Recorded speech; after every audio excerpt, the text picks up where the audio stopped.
नमस्कार विद्यार्थी मित्रांनो, मी डॉक्टर संदीप तुमचं सगळ्यांचं इंग्लिश ग्रुप फॉर ऑल या डिजिटल प्लॅटफॉर्मवरती स्वागत करतो. विद्यार्थी मित्रांनो, आपल्या कोर्सचं टायटल आहे एंटायर इंग्लिश ग्रामर आणि त्यामध्ये आपण पार्ट्स ऑफ स्पीचच्या अंडर लेसन नंबर 42 डिस्कस करतो आहोत. 42 नंबरचा लेसन आहे. टायटल आहे प्रेपोजिशन्स ऑफ टाइम. आपण इथे प्रेपोजिशनचे वेगवेगळे जे प्रकार आहेत त्यापैकी पहिला प्रकार जो आहे प्रेपोजिशन्स ऑफ टाइम काय आहे हे समजावून घेणार आहोत. तर सुरुवात करूया. Introduction to and meaning of prepositions of time. सगळ्यात अगोदर आपल्याला प्रेपोजिशन ऑफ टाइम कशाला म्हणायचं हे समजावून घ्यायचं आहे. बघा काय दिलेलं आहे. A preposition of time is a word that shows the relationship between a noun or a pronoun and time expressions such as days, dates, months, years, moments or a duration of time. म्हणजेच काय? Prepositions असे words आहेत की जे time दाखवतात आपल्याला आणि between relationship between a noun or a pronoun आणि टाइम एक्सप्रेशन याच्या सोबतचा आपल्याला संबंध दाखवण्याचं काम करतात. थोडक्यात काय एखादी घटना कधी घडणार आहे हे सांगण्याचं काम जे प्रेपोजिशन्स करतात त्याला आपण प्रेपोजिशन्स ऑफ टाइम असं म्हणतो. These prepositions answer the questions when or for how long. हे प्रेपोजिशन्स आपल्याला काय सांगतात? किती वेळ आणि किती काळ सांगण्याचं काम करतात. They help in indicating specific points in time periods or the duration of an action.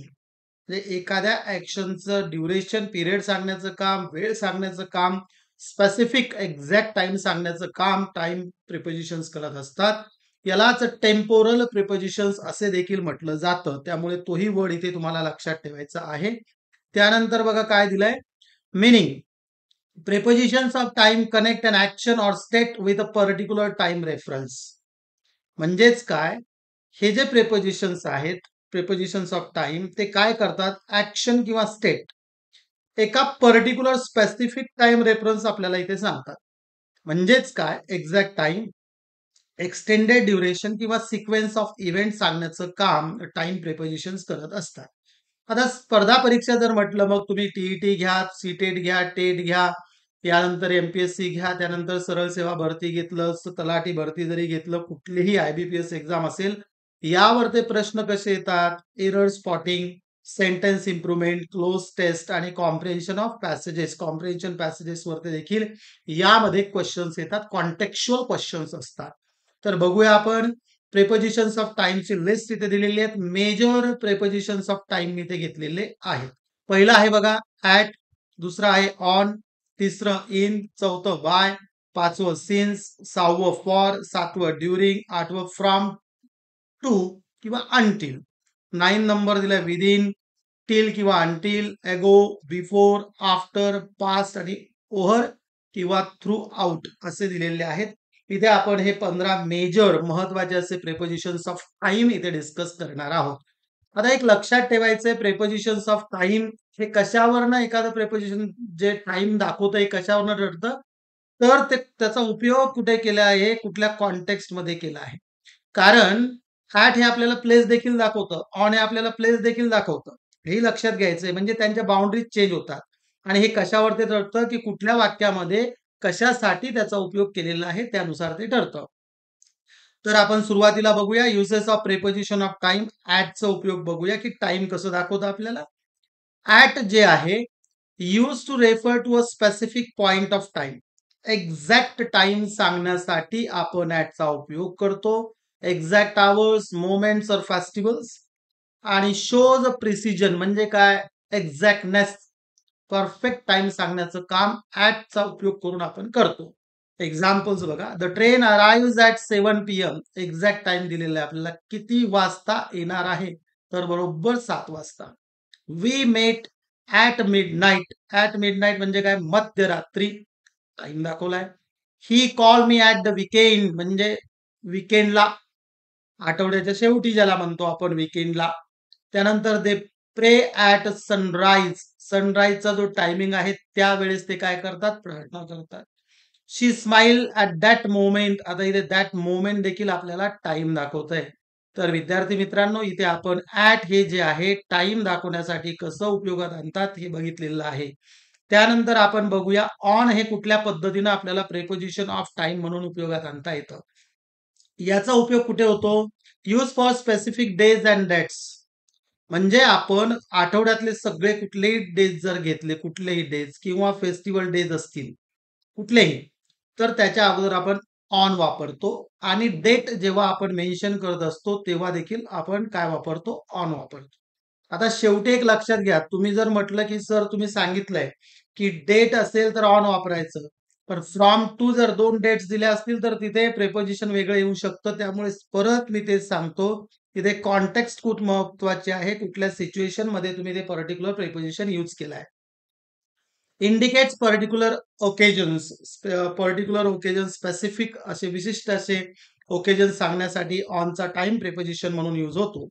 He was born on Monday. बघा इथं डे आलाय म्हणजे ऑन मंडे. त्यानंतर काय दिलंय? We went to Pune on 15th August. Date आली. I met her on my birthday. Birthday आलाय. बरोबर. म्हणजे एखादा जो स्पेसिफिक डे ज्याला म्हणतो आपण. The meeting is scheduled on Diwali.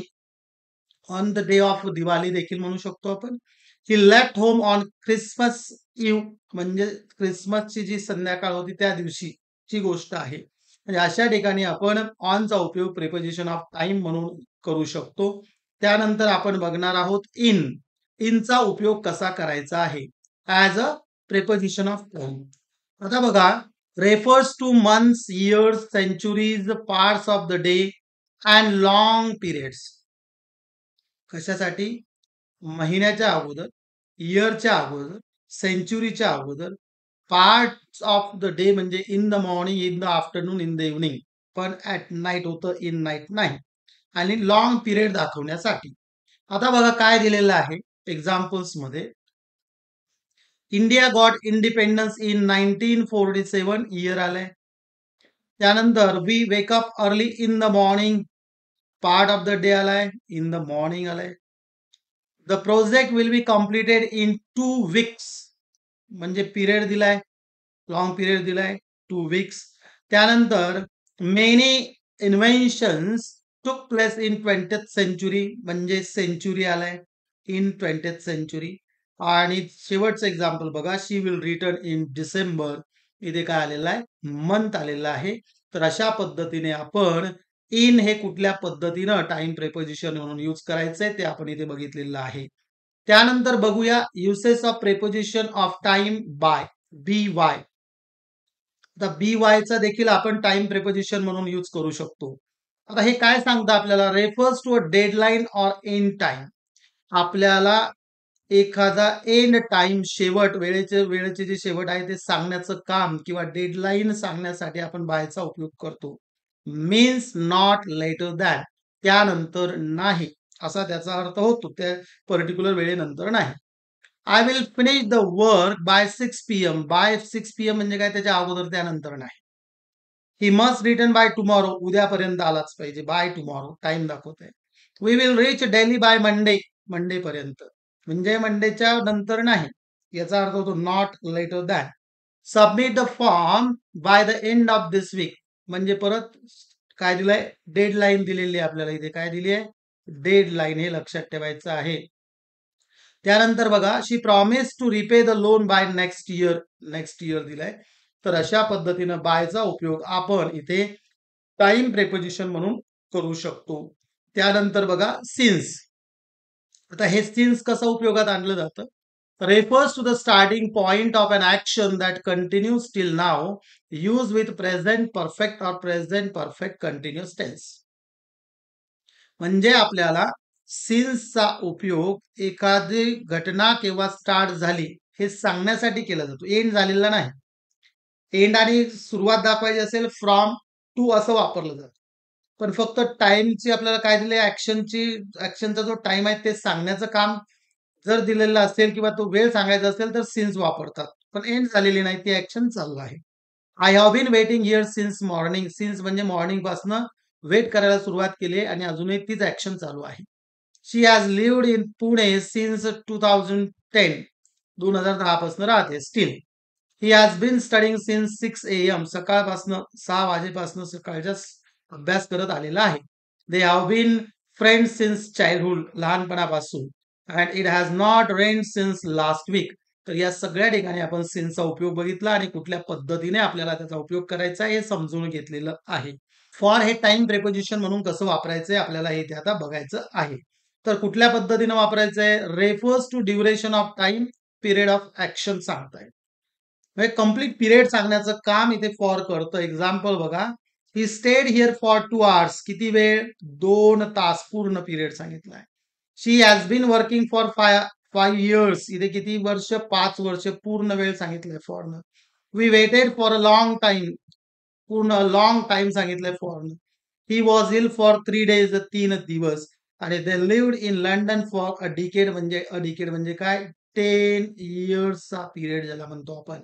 तर अशा पद्धतीनं आपण फॉरचा उपयोग इथे समजून घेतला आहे ऍज अ टाइम प्रेपोजिशन. त्यानंतर आपण बघूया ड्युरिंग कसं वापरलं जातं. During is a preposition of time. आता हे काय सांगतं? Refers to when something happens within a period of time. म्हणजे कुठल्या पिरियड मध्ये झालाय, कुठली ऍक्शन असेल. We kept quiet during the lecture. During म्हणजे काय? अ पिरियड ऑफ टाइम सांगितलं कुठे? द लेक्चरच्या टाइम मध्ये. He fell asleep during the movie. Movie बघताना त्या पिरियड मध्ये. She fainted during the ceremony. म्हणजे चक्कर येऊन पडणे ज्याला म्हणतो आपण. कुठल्या पिरियड मध्ये? द सेरेमनीच्या. There was heavy rain during the night. रात्रीच्या वेळेस त्या पिरियड मध्ये. Within a period, within the night. He met many new people during his trip. त्याच्या त्या ट्रिपच्या पिरियड मध्ये. Within a period of time that is his trip. अशा पद्धतीने आपण ड्युरिंगचा उपयोग हा प्रेपोजिशन ऑफ टाइम म्हणून करतो. त्यानंतर बघा uses of preposition of time from to किंवा from until refers to the beginning and ending point of time. दोन्ही सांगतं बघा. या अगोदर मी एक्सप्लेन करताना सांगितलंय. The shop is open from 9 AM to 9 PM. 9 ते 9 म्हणजे फ्रॉम म्हणजे इथनं स्टार्ट होतं आणि इथनं एंड होतं. From to. The seminar runs from Monday to Friday. Monday ते फ्रायडे पर्यंत. She work from morning until evening. Morning पासनं इव्हनिंग पर्यंत. The exhibition lasted from January to March. आणि he fasted from sunrise to sunset. तर अशा पद्धतीनं आपल्याला इथे बिगिनिंग म्हणजे स्टार्टिंग पॉइंट आणि एंड पॉइंट आपल्याला टाइम दिसतो इथे. आणि अशा ठिकाणी आपण फ्रॉम आणि to use of preposition of time म्हणून त्याचा करतो. नेक्स्ट आपल्याला बघायचं आहे विदिन. आता विदिन म्हटल्यानंतर सर्टन लिमिट. विदिन हे टाइम प्रिपोजिशन म्हणून कसं उपयोग करतो आपण बघा. Refers to a time not later than a certain period. एका सर्टेन पिरियड नंतर नाही. Examples. You must submit the form within 2 days. 2 दिवसांच्या आत. त्यानंतर नाही. She reached home within an hour. एका तासाच्या आत. The medicine should be taken within 10 minutes. 10 मिनिटांच्या आत. The task must be finished within the deadline. डेडलाईनच्या आत. आणि they will return within a week. एका आठवड्याच्या आत. म्हणूनच दिलंय not later than a certain limit. आणि ते लिमिट इथे काय सगळ्यात शेवटी दिलंय बघा. काय लिमिटच्या आत यायचं आहे, कुठली ऍक्शन चाललेली पाहिजे. त्यानंतर बघूया आपण uses of preposition of time till किंवा अंटिल. आता काय refers to up to a certain point of time. त्या वेळेपर्यंत. Wait here till I come. मी येईपर्यंत म्हणजे ती वेळ दिली till. She work until late night. Late night पर्यंत. म्हणजे एक टाइम दिलाय fix. Certain point of time.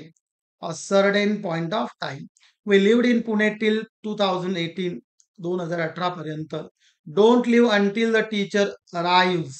हे स्लॅप्ट टिल नून. तर अशा पद्धतीने आपण टिल आणि अंटिलचा उपयोग प्रेपोजिशन ऑफ टाइम म्हणून कसा करतो ते इथे बघितलेलं आहे. त्यानंतर बघायचं आपल्याला uses of preposition of time ago. अगोचा यूज कसा करायचा आहे. Refers to a time in the past from now. Past मध्ये म्हणजे आता नाही.